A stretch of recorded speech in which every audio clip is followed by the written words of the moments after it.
Chapter 85. The Fountain. That for 6,000 years, and no one knows how many millions of ages before, the great whales should have been spouting all over the sea and sprinkling and mystifying the gardens of the deep, as with so many sprinkling or mystifying pots. And that for some centuries back, thousands of hunters should have been close by the fountain of the whale, watching these sprinklings and spoutings, that all this should be, and yet, that down to this blessed minute, 15 1/4 minutes past 1 o'clock p.m. of this 16th day of December, A.D. 1850, it should still remain a problem whether these spoutings are, after all, really water or nothing but vapour. This is surely a noteworthy thing. Let us, then, look at this matter, along with some interesting items contingent.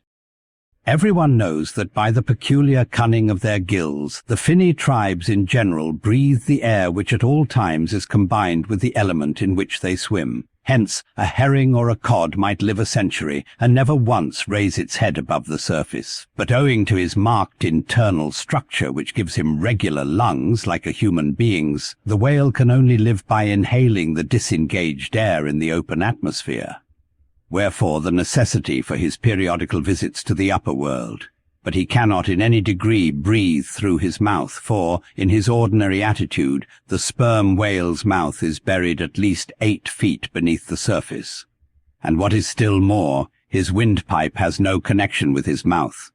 No, he breathes through his spiracle alone, and this is on the top of his head. If I say that in any creature breathing is only a function indispensable to vitality, inasmuch as it withdraws from the air a certain element, which being subsequently brought into contact with the blood imparts to the blood its vivifying principle, I do not think I shall err, though I may possibly use some superfluous scientific words.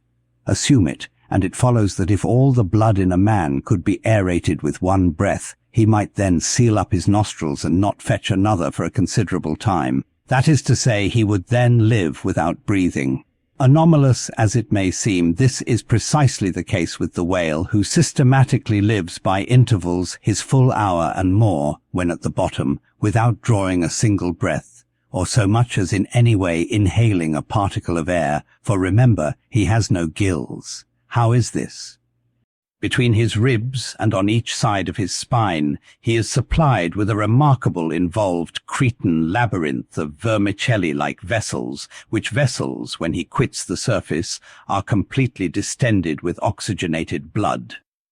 So that for an hour or more, 1,000 fathoms in the sea, he carries a surplus stock of vitality in him, just as the camel crossing the waterless desert carries a surplus supply of drink for future use in its 4 supplementary stomachs.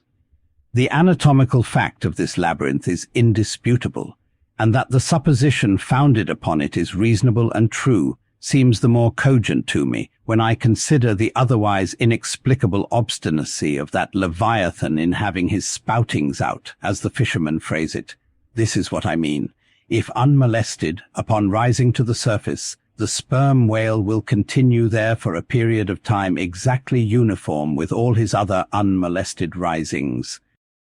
Say he stays 11 minutes and jets 70 times, that is, respires 70 breaths. Then, whenever he rises again, he will be sure to have his 70 breaths over again to a minute.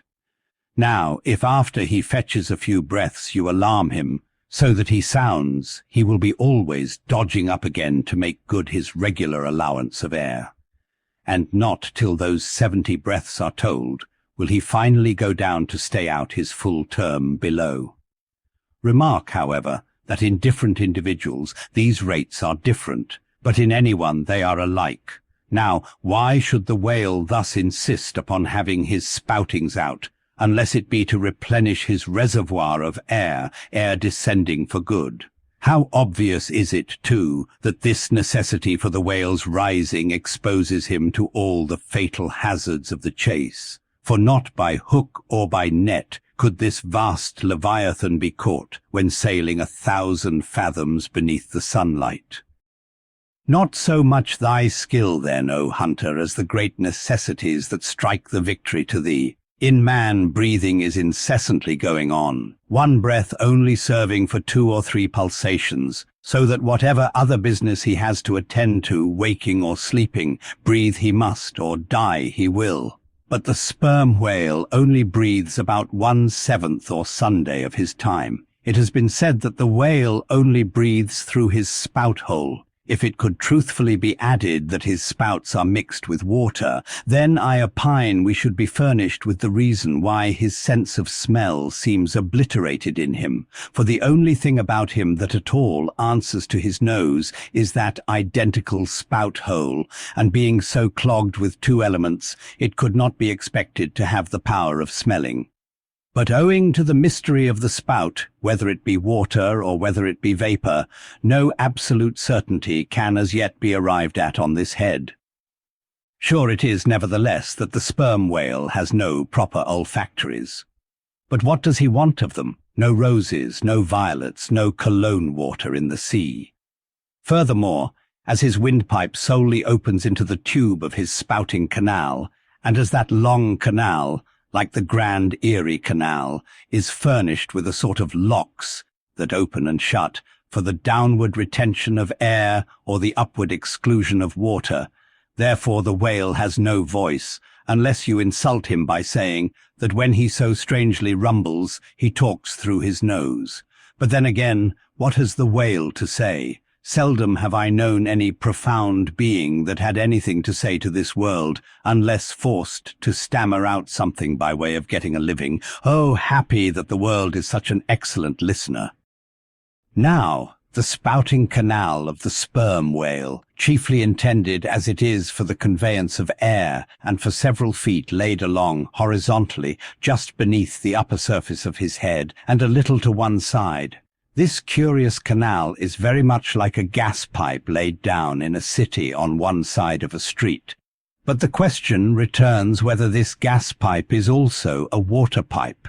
In other words, whether the spout of the sperm whale is the mere vapour of the exhaled breath, or whether that exhaled breath is mixed with water taken in at the mouth and discharged through the spiracle.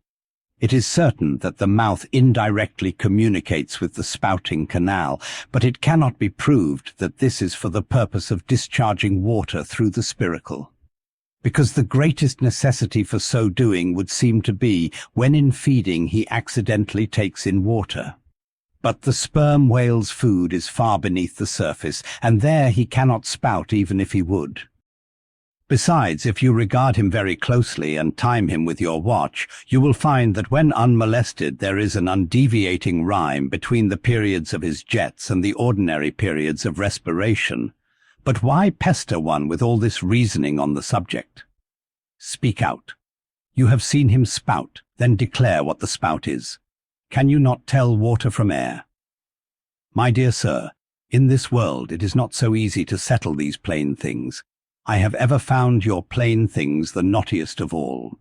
And as for this whale spout, you might almost stand in it, and yet be undecided as to what it is precisely. The central body of it is hidden in the snowy, sparkling mist enveloping it, and how can you certainly tell whether any water falls from it, when always, when you are close enough to a whale to get a close view of his spout, he is in a prodigious commotion, the water cascading all around him? And if at such times you should think that you really perceived drops of moisture in the spout, how do you know that they are not merely condensed from its vapour, or how do you know that they are not those identical drops superficially lodged in the spout-hole fissure, which is countersunk into the summit of the whale's head?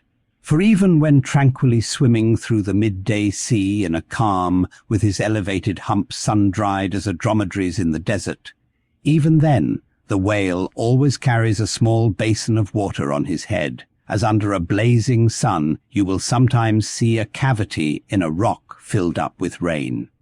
Nor is it at all prudent for the hunter to be over-curious touching the precise nature of the whale's spout. It will not do for him to be peering into it and putting his face in it. You cannot go with your pitcher to this fountain and fill it and bring it away.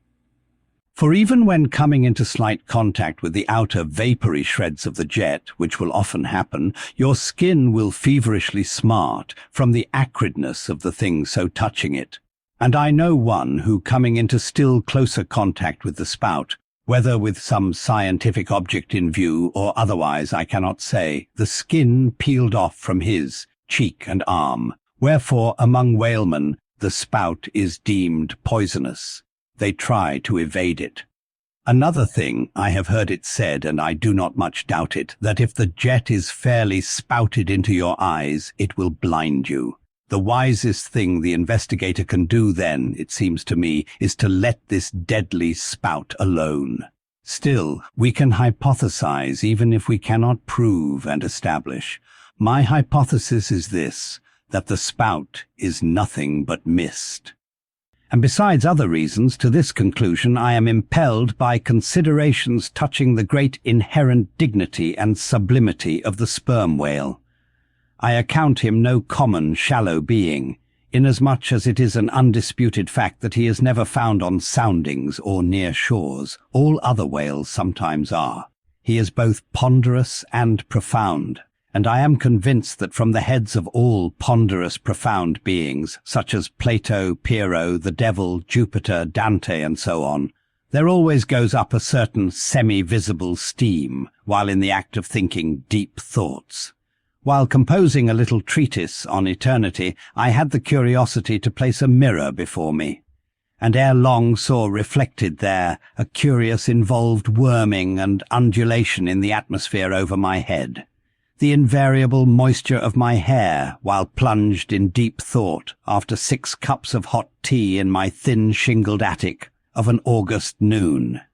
This seems an additional argument for the above supposition. And how nobly it raises our conceit of the mighty, misty monster to behold him solemnly sailing through a calm, tropical sea, his vast, mild head overhung by a canopy of vapour engendered by his incommunicable contemplations, and that vapour, as you will sometimes see it, glorified by a rainbow, as if heaven itself had put its seal upon his thoughts. For, do you see, rainbows do not visit the clear air, they only irradiate vapour, and so, through all the thick mists of the dim doubts in my mind, divine intuitions now and then shoot, enkindling my fog with a heavenly ray. And for this I thank God, for all have doubts, many deny, but doubts or denials, few along with them, have intuitions. Doubts of all things earthly, and intuitions of some things heavenly.